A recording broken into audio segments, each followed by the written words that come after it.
Hello, आज हम physics का एक नया वीडियो आप लोगों के लिए लाए हैं। यह हमारा तीसरा वीडियो है।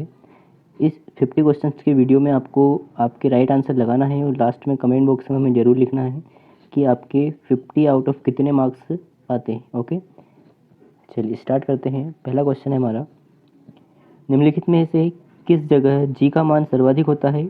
ऑप्शन है हमारे माउंट एवरेस्ट, कुतुब मीनार की चोटी पर, विषुवत रेखा पर, अंटार्कटिका में किसी स्थान पर। अपना आंसर चूज कीजिए। ओके, राइट आंसर आपका हो जाएगा अंटार्कटिका में किसी स्थान पर। अंटार्कटिका में किसी स्थान पर जो है जी का मान सर्वाधिक होता है। ओके, नेक्स्ट क्वेश्चन लेते हैं। स्वचालित वाहनों में प्रयुक्त द्रव चालित ब्रेक किसका सीधा प्रयोग है। आर्किमिडीज सिद्धांत, पास्कल का नियम, बर्नौली की प्रमेय, फैराडे का नियम। चार ऑप्शन आपके पास है, अपना आंसर चूज कीजिए। तो आपका आंसर हो जाएगा पास्कल का नियम। पास्कल का नियम स्वचालित वाहनों में प्रयुक्त द्रव चालित यानी कि जो हाइड्रोलिक ब्रेक होते हैं वो पास्कल के नियम पर आधारित होते हैं। Okay, next question. यदि चंद्रमा पर बम विस्फोट हो तो उसकी आवाज़ पृथ्वी पर कितने समय बाद सुनाई देगी। 10 मिनट में, 20 मिनट में, आधे घंटे में, इनमें से कोई नहीं। चंद्रमा पर अगर बम विस्फोट होता है तो उसकी जो आवाज़ है वो पृथ्वी पर कितनी देर बाद सुनाई देगी। तो आपका राइट आंसर हो जाएगा इनमें से कोई नहीं। ओके, ऐसा कुछ नहीं होगा क्योंकि नेक्स्ट क्वेश्चन लेते हैं। किस प्रकार के रेल इंजन की दक्षता सर्वाधिक होती है। पेट्रोल, डीजल, विद्युत या भाप। किस प्रकार के रेल इंजन की दक्षता सर्वाधिक होती है। रेल इंजन की बात हो रही है तो आपका राइट आंसर हो जाएगा विद्युत। विद्युत वाले जो रेल इंजन है उनकी जो दक्षता वो सर्वाधिक होती है। Next question. बहुत छोटे समय को मापने के लिए किस घड़ी का प्रयोग किया जाता है। बहुत छोटे समय को मापने के लिए क्रिस्टल घड़ी, आणविक घड़ी, क्वार्ट्ज घड़ी या कमानी घड़ी। तो कौन सी घड़ी का प्रयोग किया जाता है, अपना आंसर चूज करें। राइट आंसर आपका होगा आणविक घड़ी का प्रयोग किया जाता है। Okay, next question. घर के बिजली का जो बिल है किसके आधार पर आता है। वोल्टेज के आधार पर, एम्पियर के आधार पर, वाट के आधार पर, बिजली रहने की अवधि के आधार पर।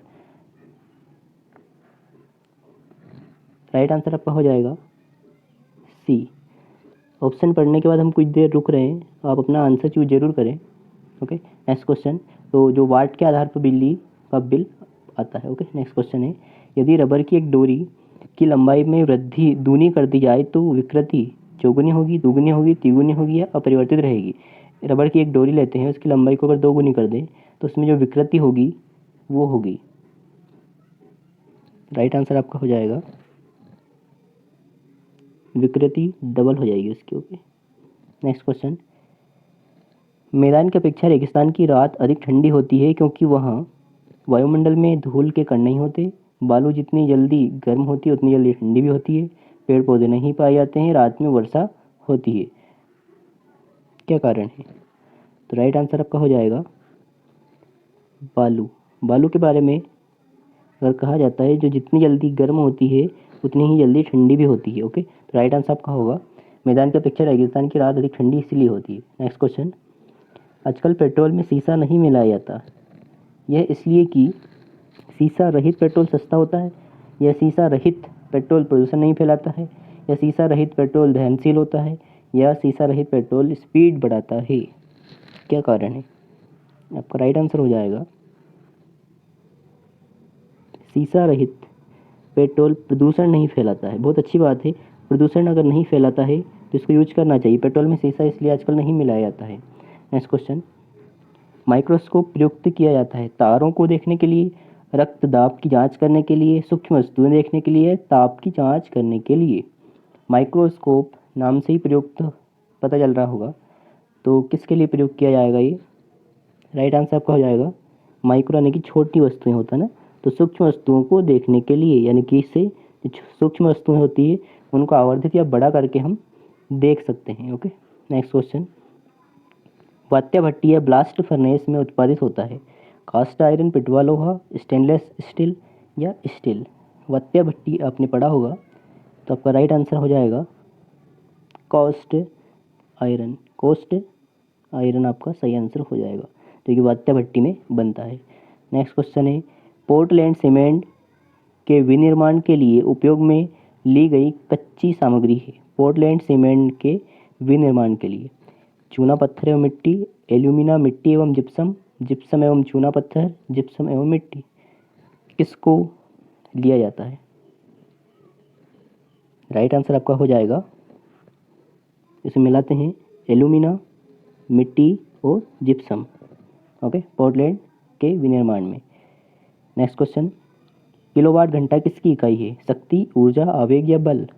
किलोवाट घंटा किसकी इकाई है? तो राइट आंसर आपका हो जाएगा, किलोवाट घंटा ऊर्जा की इकाई होती है, ओके। नेक्स्ट क्वेश्चन, एक वाट घंटा बराबर कितने जूल होता है? सभी आंसर जूल में दिए, तो कितना जूल बोल सकते हैं? 3.10³ जूल, 3.6 इंटू 10⁸ जूल, 360 जूल, या इनमें से कोई नहीं? तो आपका राइट आंसर क्या होगा?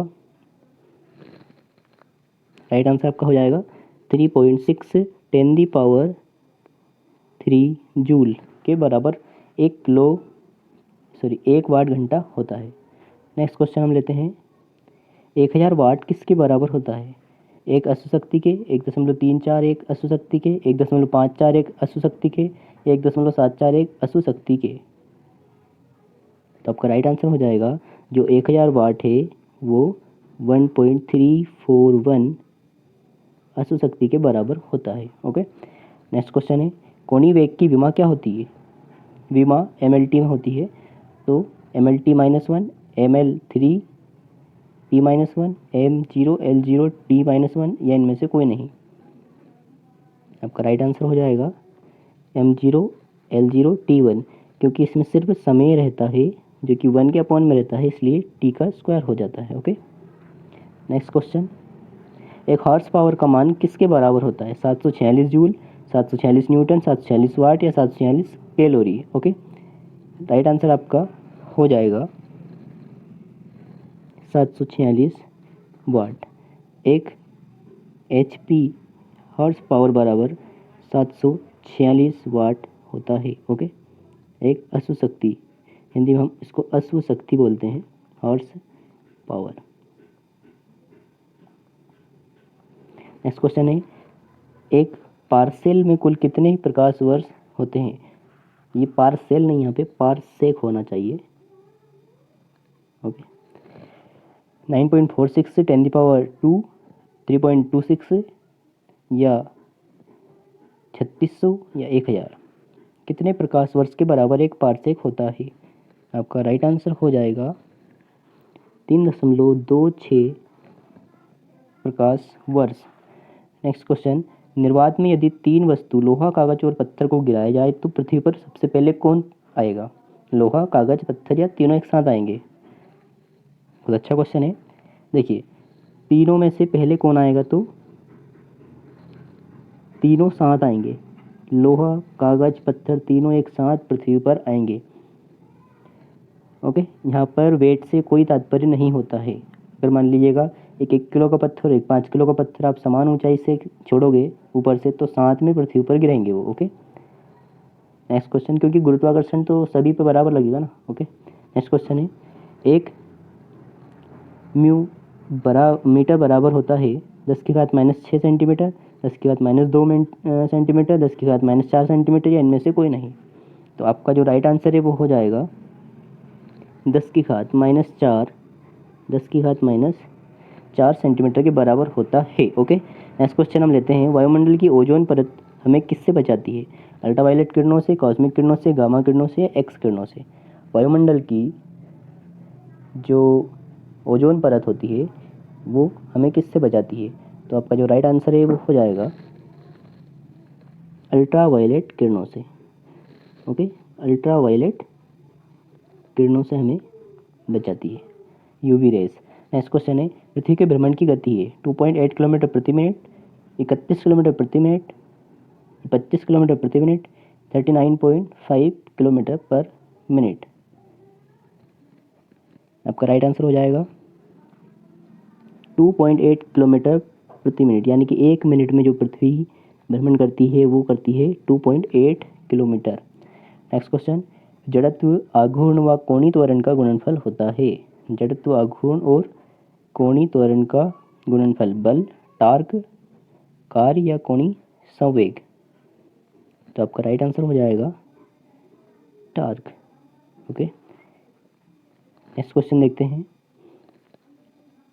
परम दाब है एक गेज प्लस एक बार, गेज दाब प्लस दो बार, गेज दाब माइनस एक बार, इनमें से कोई नहीं। तो आपका परम दाब है, राइट आंसर हो जाएगा एक गेज प्लस एक बार के बराबर। ओके, नेक्स्ट क्वेश्चन है, एक फेमडोमीटर, ये फेदोमीटर होना चाहिए, गलतियाँ बहुत हो रही है, यहाँ पे भी टाउ होना चाहिए आई थिंक। तो 10 की घात माइनस 16 मीटर, 10 की घात माइनस 15 मीटर, 10 की घात माइनस 12 मीटर, 10 की घात माइनस 5 मीटर किसके बराबर होगा? तो राइट आंसर आपका हो जाएगा 10 की घात माइनस 15 मीटर। नेक्स्ट क्वेश्चन देखते हैं। प्लांक नियतांक एच की विमा समान है कोणीय संवेग के, ऊर्जा के, संवेग के, आवृत्ति के। प्लांक नियतांक जिसको हम एच से डिनोट करते हैं उसकी जो विमा है वो इसके बराबर है। तो राइट आंसर आपका हो जाएगा कोणीय संवेग के बराबर है, कोणीय संवेग के बराबर। अगला क्वेश्चन लेते हैं। द्रव की बूंदें निम्नलिखित में से किसके कारण गोल हो जाती है? विस्कासित, वायुमंडलीय दाब, अल्प भार या पृष्ठ तनाव। जो द्रव की बूंदें हैं जो गिरती है तो गोल आकार क्यों ले लेती है? ओके, राइट आंसर आपका हो जाएगा पृष्ठ तनाव के कारण वो गोल हो जाती है। नेक्स्ट क्वेश्चन है पारा, क्वेश्चन आपका पारा कांच को नहीं भिगोता है। पारा कांच को नहीं भिगोता है, इसका कारण है पृष्ठ तनाव, सासंजन, आसंजन या सयनता। तो राइट आंसर आपका हो जाएगा पारा कांच को नहीं भिगाता है, इसका राइट आंसर है सासंजन। एक तरह का बल होता है सासंजन और आसंजन बल, तो सासंजक या सासंजन बल के कारण ये नहीं भिगो पाता है। पानी के ऊपर तक भरे एक मग में पानी की सतह पर बर्फ का एक टुकड़ा तैर रहा है। जब बर्फ का टुकड़ा पिघलेगा तो पानी का स्तर घटेगा, पानी बाहर गिरेगा, पानी का स्तर अपरिवर्तित रहेगा, पानी झलक सकता है, नहीं भी झलक सकता है। तो राइट आंसर आपका हो जाएगा पानी का स्तर अपरिवर्तित रहेगा, यानी कि अगर किसी ग्लास में बर्फ का टुकड़ा तैर रहा है तो अगर वो पिघल जाता है तो पानी का स्तर अपरिवर्तित रहता है, ना तो चेंज होगा, ना बढ़ेगा ना घटेगा।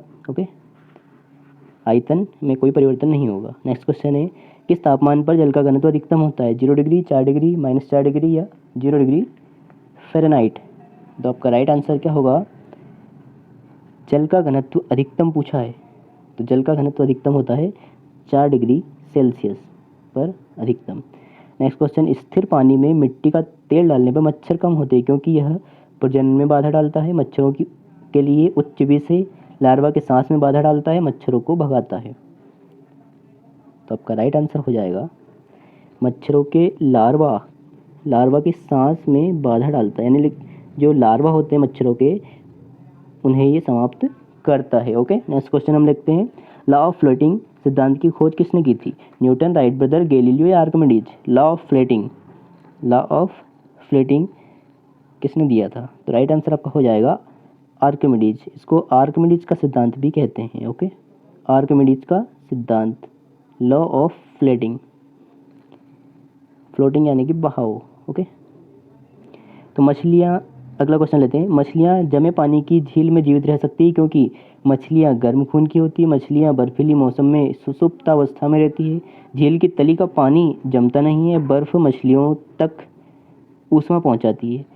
तो 33 का राइट आंसर आपका हो जाएगा, 33 का राइट आंसर झील की तली का पानी जमता नहीं। ओके, जैसे कि झील है तो झील के नीचे क्या है, इस पे बर्फ़ जमी होती है लेकिन नीचे का जो पानी है वो जमता नहीं है और मछलियाँ इस पानी में आराम से रह सकती है। ओके, नेक्स्ट क्वेश्चन, लैंप की बत्ती में तेल चढ़ता है क्योंकि जो लैंप है या चिमनी होती है उसमें तेल ऊपर कैसे चढ़ता है? तेल बहुत हल्का है, तेल वाष्पशील है, सतह तनाव घटने के कारण, कैपिलरी क्रिया के कारण। क्वेश्चन बहुत अच्छा है, आंसर आपका हो जाएगा कैपिलरी क्रिया के कारण। कैपिलरी यानी कि होता है केशिकत्व, केशिकत्व जो क्रिया होती है उसके थ्रू लैंप की बत्ती में तेल चढ़ता है और इसी केशिकत्व के कारण जो पेड़ पौधे होते हैं उनकी पत्तियों तक जो पानी पहुंच पाता है। ओके, नेक्स्ट क्वेश्चन लेते हैं।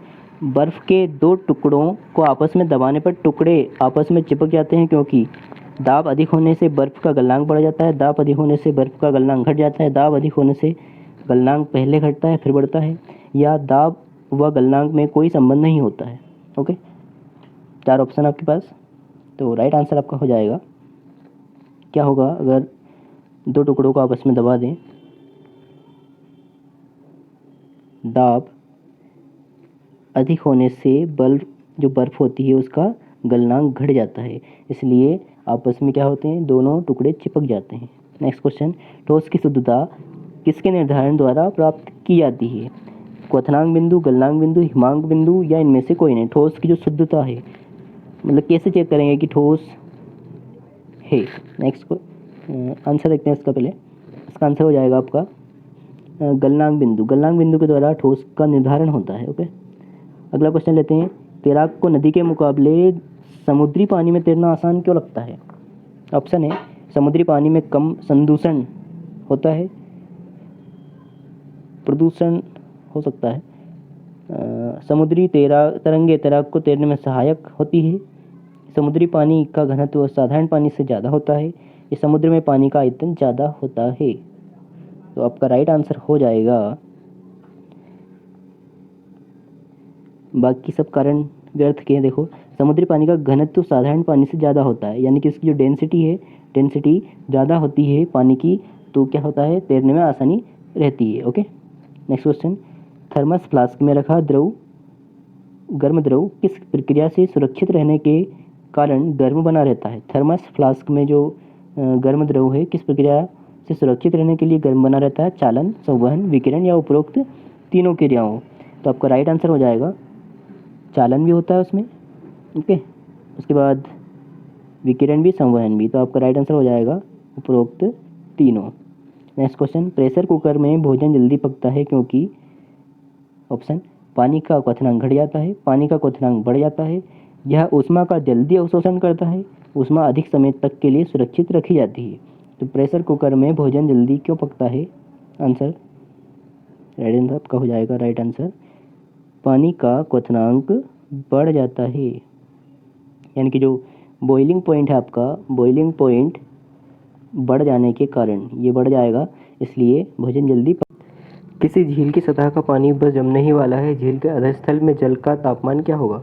0 डिग्री, 1 डिग्री, 2 डिग्री, या 4 डिग्री सेल्सियस। तो आपका राइट आंसर हो जाएगा, आपका राइट आंसर क्या होगा? 4 डिग्री सेल्सियस। 4 डिग्री सेल्सियस पर बस उसके बाद क्या होता है, पानी जो है बर्फ़ बनने लग जाता है, सर्वाधिक घनत्व होता है 4 डिग्री सेल्सियस। नेक्स्ट क्वेश्चन लेते हैं। दो रेलों के मध्य जोड़ पर एक छोटा सा स्थान क्यों छोड़ा जाता है? क्योंकि ऐसे स्थान छोड़ने से कुछ लागत बचेगी, क्योंकि धातु गर्म करने पर फैलती तथा ठंडी करने पर संकुचित होती है, या आवश्यक गुरुत्व बल उत्पन्न करने के लिए, इनमें से कोई नहीं। आपका राइट आंसर हो जाएगा, क्योंकि धातु गर्म करने पर फैलती है और ठंडी करने पर संकुचित होती है, ऐसा इसलिए किया जाता है। नेक्स्ट क्वेश्चन लेते हैं। कार्बोरेटर किस इंजन में होता है? पेट्रोल, डीजल, भाप, या इनमें से कोई नहीं। किस प्रकार के इंजन में कार्बोरेटर होता है? तो आपका राइट आंसर हो जाएगा, पेट्रोल इंजन में कार्बोरेटर पाया जाता है। Okay, next question. ऊष्मा को विद्युत ऊर्जा में रूपांतरित करने के लिए, चेंज करने के लिए प्रयुक्त होता है हाइड्रोमीटर, तापयुग्म, वोल्टामीटर, या प्रकाश विद्युत सेल। तो आपका राइट आंसर बनने वाला है ताप युग्म प्रयुक्त किया जाता है। ओके, नेक्स्ट क्वेश्चन है। 1 ग्राम वाले पदार्थ का तापमान 1 डिग्री सेल्सियस बढ़ाने के लिए आवश्यक ऊष्मा की मात्रा को क्या कहते हैं? तो विशिष्ट ऊष्मा, कुल ऊर्जा, गुप्त ऊष्मा, या इनमें से कोई नहीं। जी हाँ, राइट आंसर आपका हो जाएगा विशिष्ट ऊष्मा। ये विशिष्ट ऊष्मा की परिभाषा ही है। ओके, विशिष्ट ऊष्मा कहलाएगी। अगला क्वेश्चन। विकिरण पाइरोमीटर से कितना तापक्रम नापा जा सकता है? 100 से 250 डिग्री सेल्सियस, 100 डिग्री सेल्सियस तक, 250 से 500 डिग्री सेल्सियस तक, या 500 डिग्री सेल्सियस के ऊपर। तो पाइरोमीटर से कितना तापक्रम मापते हैं हम? इसके लिए राइट आंसर आपका हो जाएगा 500 डिग्री सेल्सियस से ऊपर के तापक्रम को मापने के लिए हम पाइरोमीटर का उपयोग करते हैं। ओके, नेक्स्ट क्वेश्चन है। जब जल को 0 से 100 डिग्री सेल्सियस तक गर्म करते हैं तो जल का आयतन धीरे धीरे बढ़ेगा, धीरे धीरे घटेगा, पहले बढ़ेगा फिर घटेगा, इनमें से कोई नहीं। 46 का आपका राइट आंसर हो जाएगा, इनमें से कोई नहीं, ऐसा कुछ भी नहीं होने वाला। Okay, next question. वास्तविक रूप से एक्सरे होते हैं धीमी गति के इलेक्ट्रॉन, तेज गति के इलेक्ट्रॉन, विद्युत चुम्बकीय तरंगे या धीमी गति के न्यूट्रॉन। तो वास्तविक रूप से जो एक्सरे होते हैं, एक्सरे वो विद्युत चुम्बकीय तरंगे ही होती है। ओके, नेक्स्ट क्वेश्चन लेते हैं। केल्विन स्केल में मानव शरीर का तापमान कितना है, यानी कि मानव शरीर का जो तापमान है वो केल्विन में कितना होता है? 290 केल्विन, 310 केल्विन, 300 केल्विन या 305 केल्विन। तो आपका राइट आंसर हो जाएगा 310 केल्विन होता है। अच्छा, अगर डिग्री सेल्सियस की बात करें तो 37 डिग्री सेल्सियस, फ़ारेनहाइट में अगर बात करें तो 98.6 फ़ारेनहाइट होता है। ओके, तीनों आपके सामने हैं। Next question. कणों के द्वारा हीट ट्रांसफर की क्रिया को कहते हैं कन्वेक्शन, कंडक्शन, रेडिएशन या इनमें से कोई नहीं। तो आपका राइट आंसर हो जाएगा हीट ट्रांसफर की जो क्रिया होती है उसको बोलते हैं कंडक्शन। Next question. तापमान को कितना कम कर देने से सभी गैस शून्य आयतन घेरेगी? 273 degree Celsius, 27.3 degree Celsius, -273 degree Celsius या 0 डिग्री सेल्सियस। तो आपका 50 यानी लास्ट क्वेश्चन का राइट आंसर हो जाएगा -273 डिग्री सेल्सियस। ओके, तो ये थे आज के हमारे 50 क्वेश्चंस। वीडियो आपको कैसा लगा ज़रूर कमेंट में बताइए, आपने कितने क्वेश्चन सही कर पाए हैं।